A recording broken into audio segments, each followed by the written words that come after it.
The stranger in the lifeboat is essentially what you get when you combine that Sunday school/moral studies parable about the footprints in the sand where God says he's carrying you, that song What If God Was One of Us, and that movie where Tom Hanks is shipwrecked with a creepy volleyball. There are also a few shades of Lost and the movie Identity thrown in. All in all, quite a bit of plug-and-play pop culture kitsch from my perspective. It starts out with a bunch of people in a lifeboat who manage to survive after the luxury yacht they were in, the Galaxy, mysteriously goes down. The survivors include a few super rich/influential people and a few of the staff aboard the yacht. 3 days in, they find a man adrift in the middle of the ocean and pull him aboard.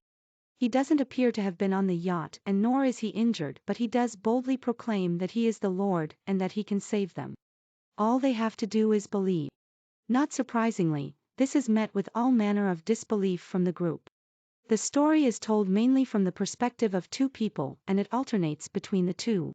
The first person is the narrator, whom we only know as Benji for most of the story. He's keeping an account of the shipwrecked group's travails in the form of a journal of sorts. The second is a police inspector in Montserrat, JartyLeFleur, who is called to the scene when a lifeboat from the Galaxy washes up on shore about a year after the yacht went down. As it turns out, the Galaxy, when it was still intact, was host to a lot of important people and an incredibly public and decadent get-together of sorts. It sank after a strange explosion, went down pretty quickly, and no one had been able to find any survivors, or even the wreckage of the ship. I thought this was pretty strange considering all the fancy equipment we have for this nowadays. But then I remembered that we haven't been able to find out what happened to the Malaysian Airlines flight MH370 nearly 8 years after it disappeared, so maybe not that improbable. Fleur, traumatized by the loss of his child and struggling to keep it together, finds Benji's journal in the lifeboat and rather impulsively decides to keep it to himself. He finds himself absolutely captivated by what the survivors go through and what happened to the yacht.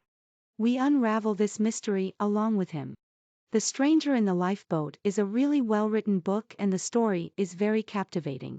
Some of the details of how the survivors manage are just fascinating, from rationing food and water supplies and fending off circling sharks, to repairing damage to the boat and dealing with deaths of those who survive. The desperation of the group and the range of emotions they feel are palpable. Fleur's obsession with Benji's journal too is very believable, as are some of the actions he takes as a result. When we get to the Lord bits is when I start having issues. I think it's pretty safe to say this book is more for those with a spiritual bent, and the questions of faith and God are not ones I want to particularly grapple with. The mystery of why the ship went down is very intriguing, with some amazing twists and turns, but the steps to the solution are essentially, have faith. Bit of a cop-out, if you ask me. There are a bunch of things that make me squirm. How does Benji survive? Oh yes, spoiler, for some inexplicable reason, Benji is still alive. Sure, I'm all for the power of faith, but he's still in the middle of nowhere in the ocean several days after the Galaxy goes down. I lost track of how long they'd been adrift, and then couldn't be bothered to recheck. He's dehydrated, has no food or water, is severely sunburnt, and there are still sharks around. That he's alive means he was rescued by someone or washed up somewhere and was nursed back to health, very likely in a medical facility. Even if this happened in some remote part of the world, how could this be kept quiet for over a year in a time where people obsessively document everything on their phones and put it on the internet? It's not impossible, but it's too far-fetched. How did he get to Montserrat? How did he have money for this? Why did he still have the wreckage of the lifeboat? If the good Lord told him he wasn't responsible for the yacht going down, why was he hiding? There were numerous families out there wanting to know what happened to their loved ones and needing some closure. Instead, he decides to play Good Samaritan therapist to some stranger who was in mourning but knew exactly what happened to their dead loved one. Also, if God is real, then does faith even matter?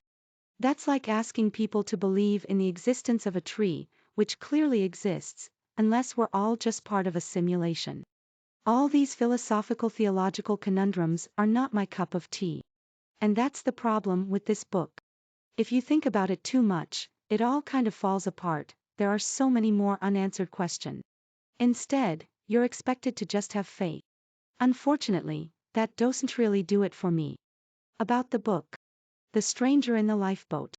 By Mitch Albom. Publisher, Hachette India. First published, 2021. Number of pages, 267.